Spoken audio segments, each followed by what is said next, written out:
Okay, we're back on the floor at NAB 2022 with Gary Trenda, Hi. Applications Engineer from Sound Devices.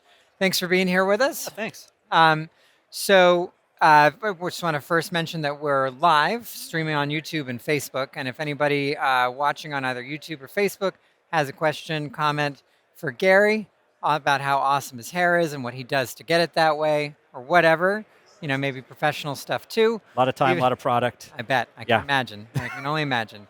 Leave it in the comments, and we'll get it over to Gary. Yeah. All right. So, Gary, obviously, no booth this year. Yeah. I know it was a little bit like deciding whether COVID was going to be a thing or not. Right, right. But you guys are wandering around, and the big development from Sound Devices is the new A10, A20 firmware. Why don't you tell us a little Yeah. bit more about what that means? Sure, yeah. So the latest announcement from us was the version 5 firmware. That's for the A10 wireless, both receiver, transmitter, and then the A20 Mini transmitter. Mhm. We've added a number of really significant features in that firmware release. So it's got two different modulation schemes now. Our original modulation, which we're just calling standard modulation, and then a long-range mode. Mm. So it's a different modulation scheme, slightly more latency. So you go from a 2 millisecond to a 3.9 millisecond Okay. latency. But with that, we get much improved range from the old modulation scheme.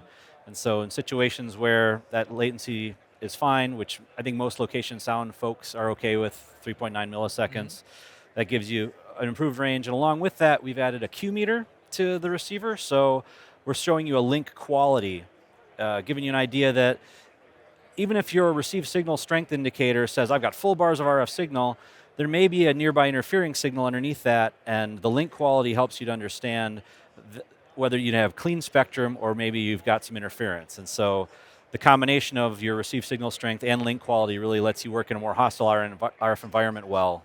And so that's been very well received. I think people like seeing that link quality indicator Mm-hmm. with the new firmware. So that's the big So, announcement. so when you talk about improved range, Yeah, the older or the original modulation yeah. versus this new modulation, what kind of comparison are you seeing generally? Sure. I think we're telling people, generally 20% better, but it's very environment dependent Hmm. because the advantage of the new modulation scheme really is the amount of fault tolerance that's Uh-huh. built into that modulation scheme. So depending on where you are, indoors versus outdoors, like it'll be different. But in all the testing we've done, all of our different walk tests, like it's improved from the old system, Hmm. in some cases significantly.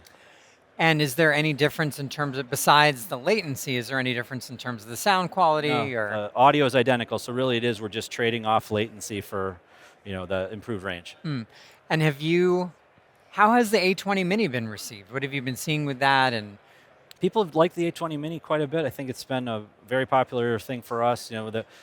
For many years we've heard, well, we just need a smaller transmitter. We just uh-huh. need a smaller transmitter because a lot of people are used to using like an A10 on a boom, but now they want to put a mic on talent as well. And so A20 on talent and A10 on a boom is a really common location sound Hmm. application, and so that's been great for us. Yeah, and I know we did another video with Paul Isaacs a Yeah. while back about the A20 Mini, but the obviously there's the size difference, and then there's the transmission power, Right. right? So the transmission power is similar. The A20 goes from 2 milliwatts to 10 to 20 and then 40. Mhm. And your A10 goes from 10 to 20 to 50. Got it. Okay, So it's so very, pretty very similar. similar, yeah. Yeah. So so that's the wireless side of Sound Devices. Yeah, Uh, Recorder side, still the Scorpio, yep, 888, right. 833, and what the 1840 or the 1940 is coming out. I just made that up. No, we're just always curious about. We told you about that, yeah. I know. Exactly.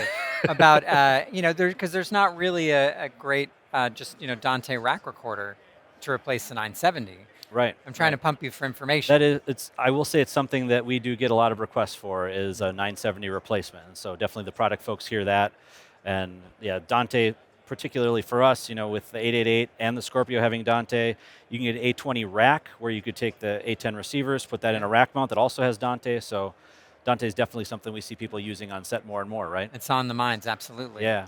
And then you've got the MixPre line, the Yep. 10 and the 6 and the 3 is coming back soon, I hear. That's the rumor. Yeah, the 3 has not been discontinued, but it's just because of parts availability has been kind of paused for manufacturing. So Mhm. as soon as we can get parts back in stock for that, we'll continue making the MixPre 3 Series 2. As an applications engineer, what does that mean?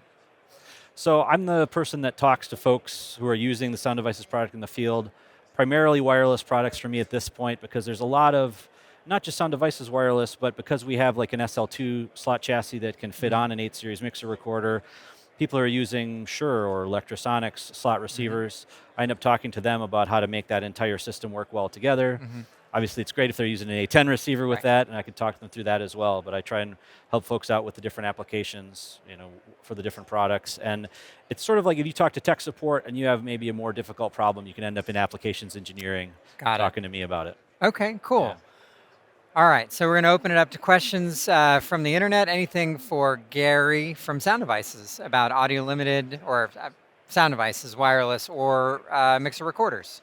No, no, Gary, if you could talk a little bit about where you came from and what your experience is before coming to Sound Devices. sure.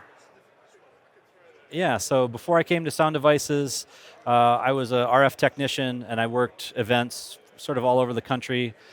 People probably know me from doing the Super Bowl halftime show. I've done the Super Bowl halftime show the last 6 years. But other large special events, Latin Grammy Awards, a lot of corporate events, things for Salesforce or SAP, frequency coordination for that. So I've got a Mhm. lot of experience with wireless product. And so coming to Sound Devices and helping to support the Sound Devices wireless gear has been great, and it's been fun being on the manufacturer side, kind of bringing my field knowledge into helping location sound folks out. Great. All right. Well, perfect. All right. Gary, thank you so much for being here with us. Yeah, thanks.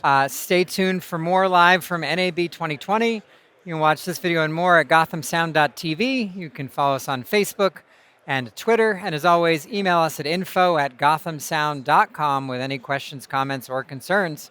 See you in a few minutes.